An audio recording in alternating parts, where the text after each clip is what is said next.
The government loves taxing you, and that's a fact, especially when you make money, not just on the things you purchase. As my father always used to say, and technically still does, the more you make, the more they take.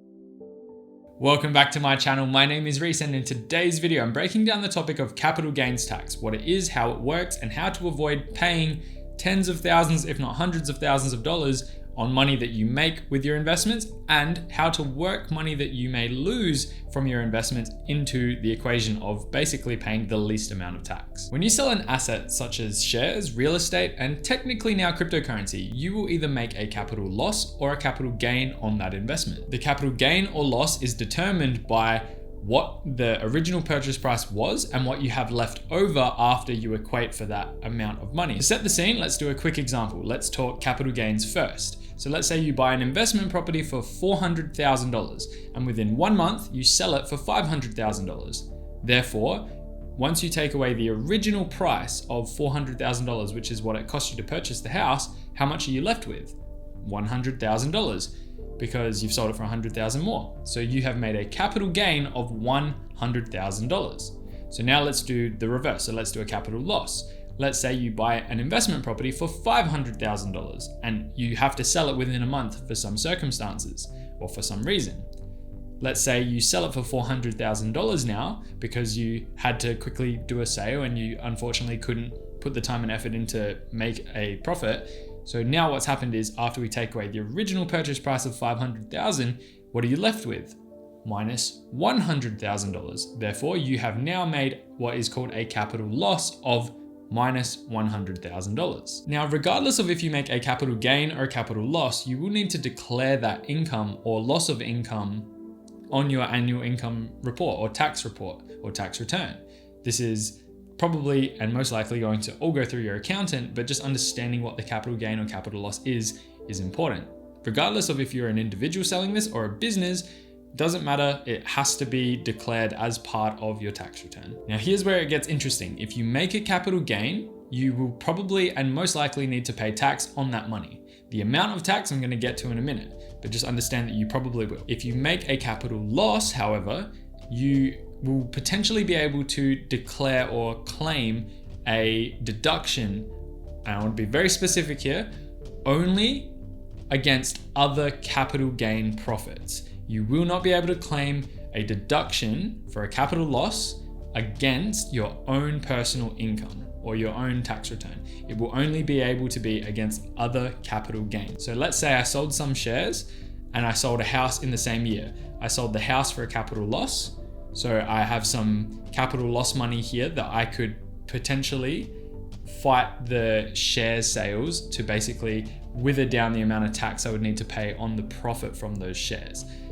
I'm not going to go into any more depth. It's as simple as that, just to understand. Your accountant is the person who would be able to explain this more in depth, but just understand that you cannot claim a capital loss as a deduction on your own income, only against other capital gains. So getting into the taxation component of this is pretty easy to think of a capital gain as you earning income. Essentially, just treat it as if you sell an asset for money and you make a profit on it in this financial year or next financial year, it will be part of the taxation system of that financial year. So you will have to pay tax accordingly based on your own income taxation rates. Just to set the scene, if you make $50,000 at your job and you sold a property and made a $200,000 capital gain, your assessable income would be $250,000, which in Australia would put you into the highest tax bracket, meaning you're going to pay a lot of tax on that capital gain. This is the bit that kind of makes you go, that's disgusting. That would be about $91,000 in tax out of $250,000. So almost half of the money that you made in that year would be going to the government, never to be seen again.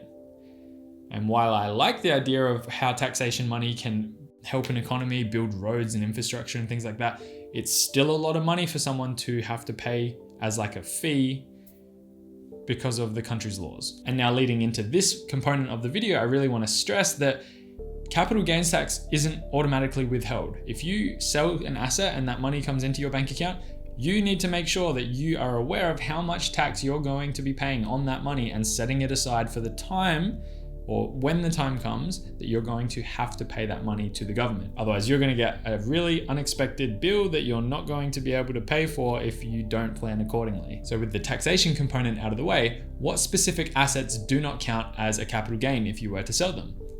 Specifically, personal items. Generally, anything that you own yourself that is your own personal item that isn't an investment is not a capital gain. So a house that you live in, your principal place of residence, generally won't count as a capital gain if you were to sell it and make a profit, meaning it's tax-free, the money that you make.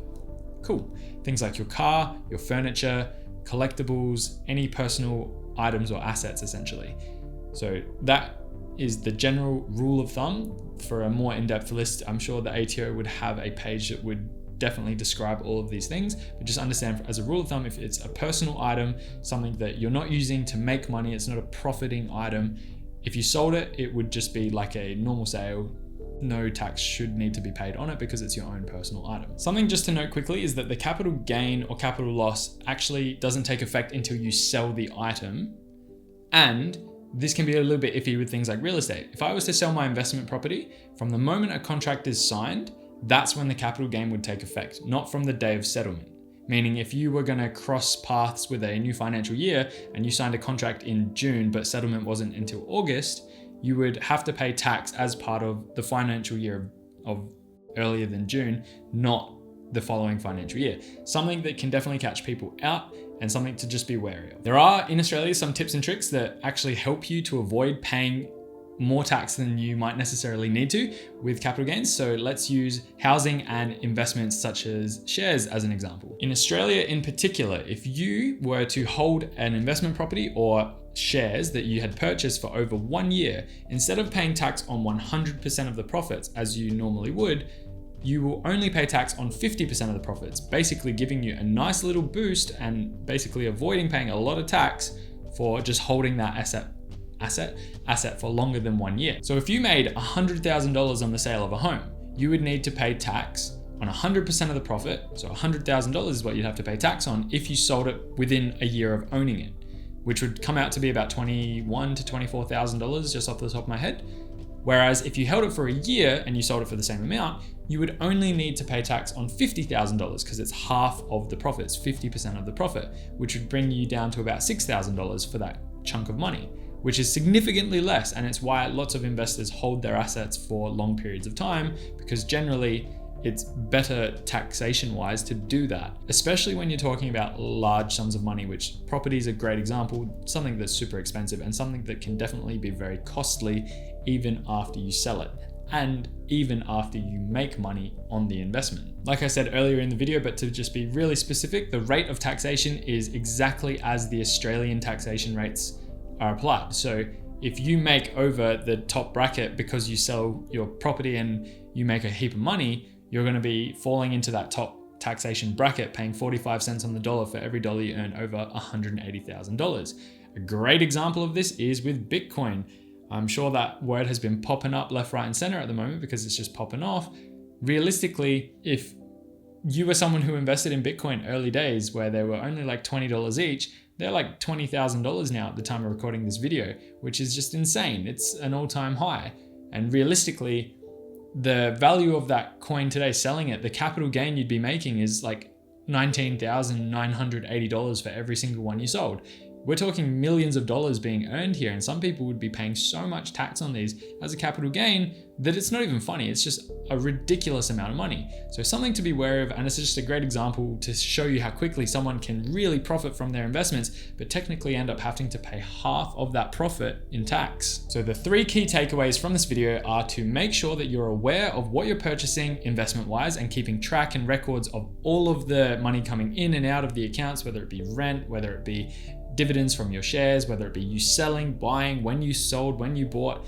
And there's lots of tools and tricks and tips for you to keep track of this stuff. I'm not going into that today, but just understand that keeping a record of it for your accountant for tax time to be ready at tax time is great. And it's also good preparation for you to understand how much you're probably going to be expected to pay in tax when the time comes. The second takeaway is to try and hold the asset for at least a year so that you can avoid paying tax on 100% of the profits if you were to sell it. And thirdly, if the investment is something like crypto or your shares on the market, make sure that you don't just sell them all at once if you can avoid it and you're happy to hold on to them long term, because you can just siphon them out each year to kind of top yourself up in those brackets instead of just basically selling everything at once and then having to pay a massive amount of tax at tax time. Overall, I hope I explained what a capital gain and a capital loss is in simple terms, and I hope it makes a little bit more sense to you now.